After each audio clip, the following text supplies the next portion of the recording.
competitive with Liverpool. I think we competed every game last year. The first half, we competed. We were solid, very solid. I wanted us to be better on the ball and have more control of possession, but I felt that was something that would come in the second half, and we had a few threats for them.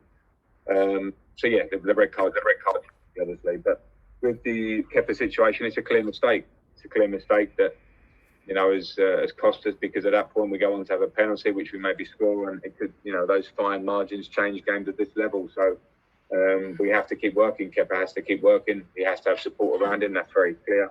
But it was a clear mistake on the day. Matt Law, please.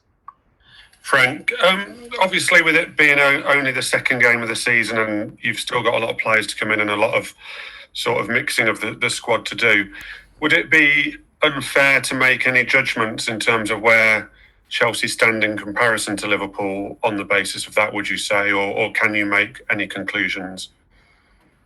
No, I don't think so. I mean, people may do. I don't think you can ever really make judgments on a game that's tight for half a game and then becomes 10 against 11, and the result and the face of the game completely changes. I was actually really pleased with the sort of spirit and work ethic and some of the real individual performance, particularly from us in the defensive side. So, there's a lot for us to look forward to. We have players coming back who are injured. Some of the new signings are injured. We get more time, and we will have more time and days to work together on fitness, but also on the way we want to play. There were flashes of it today. We'll see a lot more of that.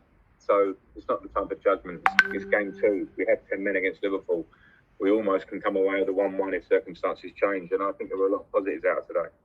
Nick Peel, please. Hi, Frank. Obviously, it seems like Timo Werner's done everything but score in his 2 games so far. How would you assess his contribution so far? Are you pleased with his start?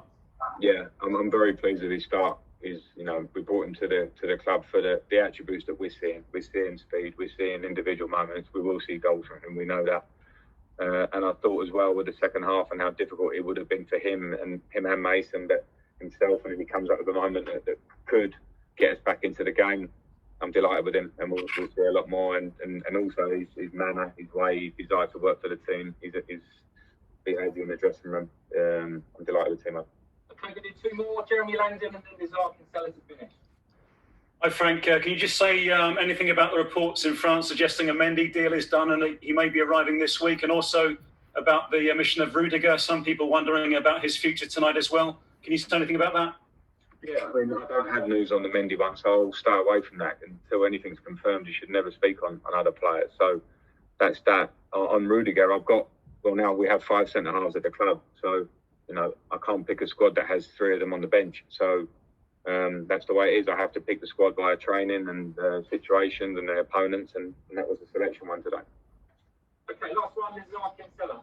Hi, Frank. Kind of following up from that, Tomori came on after 45 and did pretty well. Is it a sign of his character, also a sign of how much you trust in that? And what do you think of generally defensively? Is this something you might use to play against teams and hit them on the break?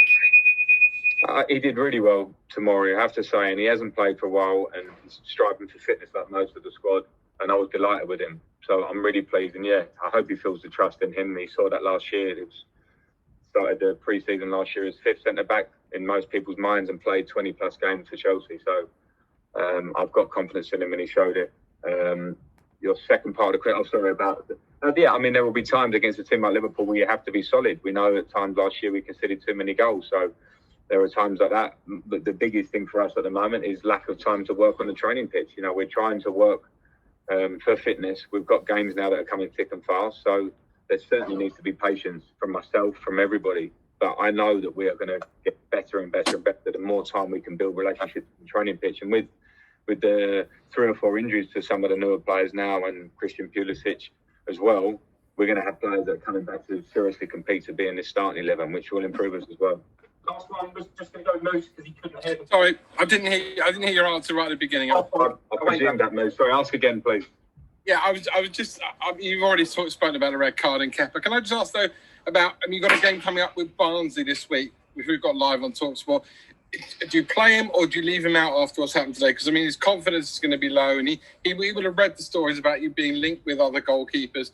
How do you approach this situation now? I can say now, Moose, that Willy Caballero will play, and that was always my feeling to play him in the game on Wednesday, regardless of today. So I don't want people to make judgments on that game itself. Listen, he's our player, and it's clear now there's 2 games where we feel today was a clear mistake. I think Brian was a mistake as well, and he's reflected on that in that way. So we have to keep working. It's the rules of football, Moose. Difficult times. Individually, players need support, particularly from myself. I give that to all the players, and Kepa has to keep working. Nobody tries to make mistakes in football. It's the nature of the game. You have to be strong and keep going, and that's where he's at. That's it. Thanks, guys. Thank you.